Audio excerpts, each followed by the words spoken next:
আসসালামু আলাইকুম রহমতুল্লাহ। এই ভিডিওতে কুরআন ও সহিহ হাদিসের আলোকে ইরান সম্পর্কিত গুরুত্বপূর্ণ তথ্য তুলে ধরা হয়েছে। সূরা রুমের ঐতিহাসিক ভবিষ্যৎবাণী, ঈমান ও পরীক্ষার শিক্ষা সবকিছু দলিল সহ ব্যাখ্যা করা হবে। ভিডিওটি শেষ পর্যন্ত দেখুন ইনশাআল্লাহ। আজকের ভিডিওর বিষয়বস্তু নিউ টপিক। ইরান সম্পর্কে কুরআন ও হাদিসে যে বাস্তব ইতিহাস, ঈমান ও পরীক্ষার কথা বলা হয়েছে এটি নিয়ে আলোচনা করা হবে। এটি কোনো রাজনৈতিক আলোচনা নয়, এটি ঈমান, ইতিহাস ও আল্লাহর কুদরতের শিক্ষা। প্রিয় বন্ধুগণ, আপনি কি জানেন কুরআনে এমন এক জাতির কথা এসেছে যারা পরাজিত হওয়ার পর আবার বিজয়ী হবে, আর সেই ঘটনার কেন্দ্র ছিল আজকের ইরান ও রোম সাম্রাজ্য। এই ভিডিওটি শেষ পর্যন্ত না দেখলে আপনি কুরআনের এক জীবন্ত ভবিষ্যৎবাণী মিস করবেন।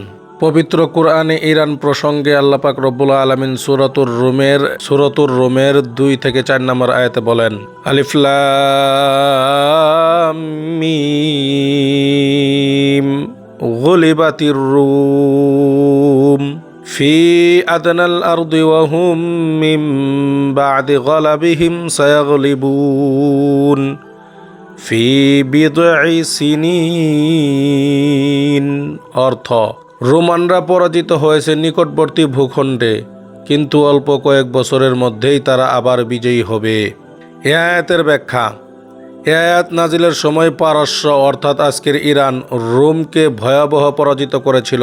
কুরআন ভবিষ্যৎবাণী করেছিল রোম আবার জিতবে, ইতিহাস ঠিক তাই প্রমাণ করেছে।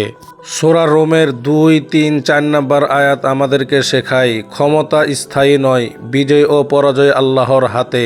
অহংকার ধ্বংস ডেকে আনে। পারস্য ছিল শক্তিশালী, কিন্তু আল্লাহ চেয়েছেন ইতিহাস বদলে দিতে। ইরান ও ঈমানের যুগসূত্র। সহিহ বুখারী ও মুসলিম শরীফের মধ্যে রাসূল সাল্লাল্লাহু আলাইহি ওয়াসাল্লাম বলেন, লাউ কানাল ঈমানু ইনদা সুরাইয়া লানালাহু রিজালুম মিন ফারিসা। অর্থ, যদি ঈমান আকাশের তারকা সুরাইয়াতেও থাকতো, তবুও পারস্য দেশের কিছু মানুষ অর্থাৎ আজকের ইরানের লোকজন সেখানে পৌঁছে তা ঈমান গ্রহণ করত, অর্থাৎ তা অর্জন করত। সুবহানাল্লাহ, আলহামদুলিল্লাহ। পারস্য অঞ্চলের মানুষদের মাঝে ঈমান ও জ্ঞানের শক্তির ইশারা দিয়েছেন নবী মুহাম্মদ সাল্লাল্লাহু আলাইহি ওয়াসাল্লাম। পারস্য বলা হয় আজকের ইরানকেও। হযরত সালমান ফারসি রাদিয়াল্লাহু তাআলা আনহু ইরানের উজ্জ্বল উদাহরণ। হাদিসে বর্ণিত নবী মুহাম্মদ সাল্লাল্লাহু আলাইহি ওয়াসাল্লাম সালমান ফারসি রাদিয়াল্লাহু তাআলা আনহুকে অত্যন্ত সম্মান করেছেন।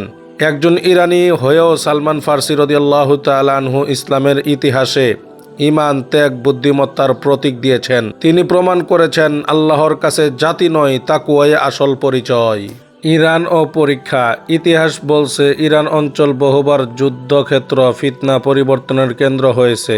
আল্লাহ যাকে পরীক্ষা করেন তাকেই শক্ত করেন। আমাদের জন্য বার্তা, ইরান প্রসঙ্গ থেকে শিক্ষা। শক্তি নয়, ঈমান যুগে যুগে টিকে থাকে। জুলুম স্থায়ী হয় না, আল্লাহর পরিকল্পনা নিখুঁত। আজ আমরা কোথায় দাঁড়িয়ে আছি সেটাই প্রশ্ন। এই কুরআনী ইতিহাস আমাদের শুধু জানার জন্য নয়, বরং নিজেকে ঠিক করার জন্য। ভিডিওটি শেয়ার করুন, হয়তো আপনার শেয়ার কাউকে ঈমানের পথে ফিরিয়ে আনবে। চ্যানেলটি সাবস্ক্রাইব করুন ইসলামের আলো ছড়াতে।